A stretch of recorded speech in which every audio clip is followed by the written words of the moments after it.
अस्सलामुअलैकुम। आप देख रहे हैं अस्क्री पॉइंट प्रोग्राम गपशप के साथ। मैं हूं चौधरी इस्माइल। जैसा कि आप जानते हैं, पिछले हफ्ते हमने आपको एक इम्पोर्टेड और अच्छी सी वीडियो बनाकर दिखाई जिसमें हमने मुख्तलिफ़ चीज़ों के बारे में आपको बताया। इसी तरह इसी टॉपिक के हवाले से आज एक नई वीडियो के साथ आपके सामने हाज़िर हुए हैं।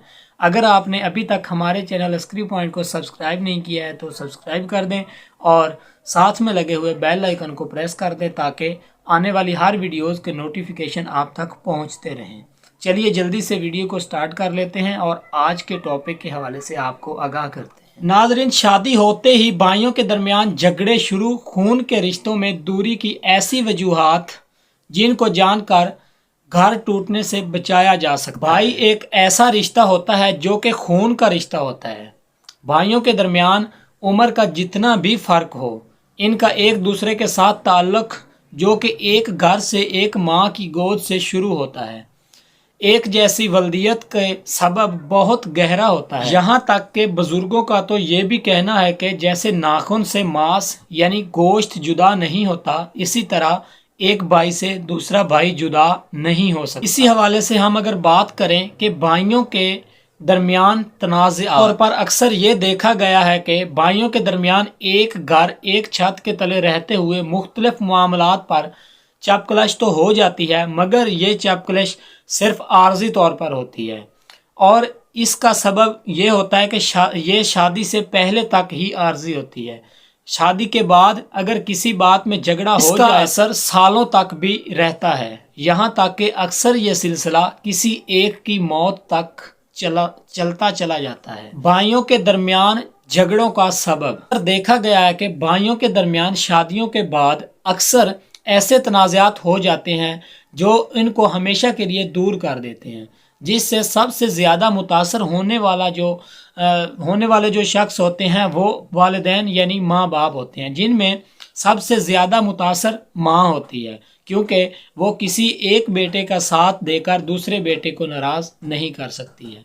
इन लड़ाई झगड़ों की क्या वजूहात मिलती हैं? नाज़रीन, आम तौर पर भाइयों के दरमियान जो लड़ाई झगड़े होते हैं वो जायदाद के सिलसिले में होते हैं, क्योंकि हमेशा एक भाई यही सोचता है कि दूसरा भाई मुझसे ज़्यादा बाप की जायदाद का हिस्सा न ले जाए तो मैं इसको अपनी तरफ करूं, और हमेशा इस तरीके में पहल बीवी की होती है। बीवी की तरफ से बार बार इस बात को दोहराया जाता है कि आपके भाई को देख लीजिए, आपका भाई क्या बन गया और आप वहीं के वहीं बैठे हैं। सबसे ज़्यादा मसला यही बाप की जायदाद का होता है। नंबर 2, बच्चों के सबब टकराव। हमारे मुआशरे के अंदर वालिदैन की यही कोशिश होती है कि शादी के बाद भी सभी बच्चों को एक ही छत के तले रखा जाए, क्योंकि उनकी आंखों के सामने रहें। इस वजह से जब उस औलाद के बच्चे हम उम्र हो जाते हैं और आपस में खेलते कूदते या रहते हुए वो आपस में लड़ाई झगड़े करते हैं, इसके बाद वो बच्चों की लड़ाई बड़ों तक पहुंच जाती है, जो कि हम वालिदैन के लिए सबसे ज़्यादा परेशानी का सबब बनती है। नंबर 3, बीवियों के तनाज़ात।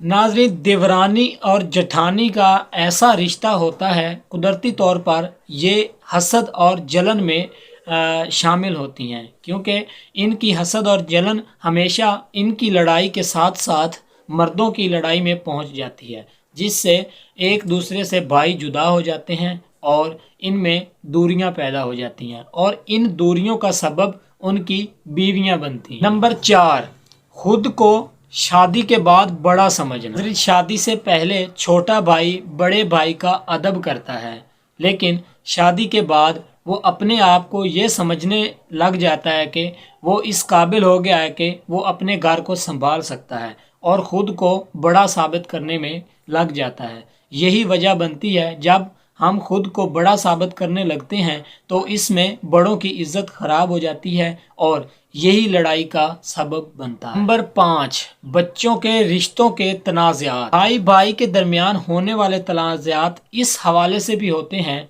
जब एक भाई दूसरे भाई के साथ अपने बच्चों का रिश्ता मुंसलिक कर देते हैं और वो एक दूसरे के मज़ीद करीब होने की बजाय मज़ीद दूर हो जाते हैं।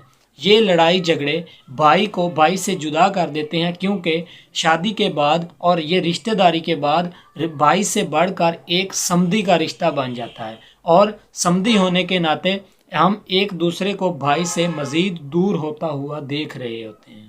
ناظرین، یہ تو تھے وہ مسائل جو کہ آپ لوگوں تک ہم نے پہنچائے۔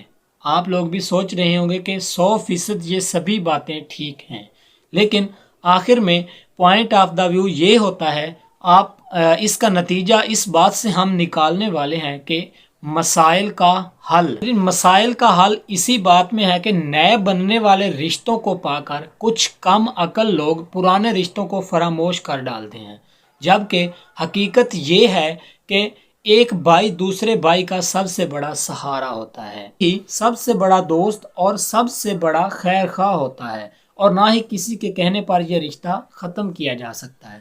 تو جو رشتہ اللہ تعالیٰ کی جانب سے ایک انعام کی صورت میں ملا ہوتا ہے، اس کی قدر کرنا ہم سب کا فرض ہے۔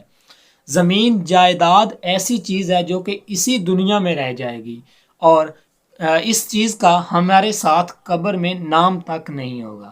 ہمیں ان رشتوں کی قدر کرنی چاہیے، ہمیں ایک دوسرے کے ساتھ پیار اور محبت کے ساتھ رہنا چاہیے، بڑے بھائیوں کا ادب کرنا چاہیے اور اپنے والدین کا احترام کرنا چاہیے۔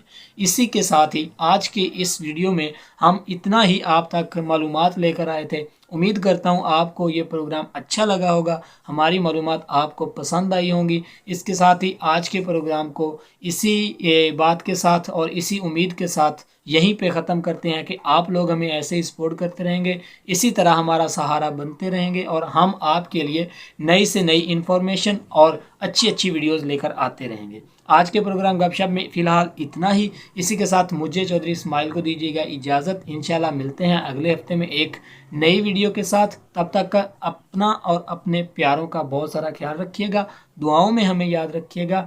اللہ حافظ۔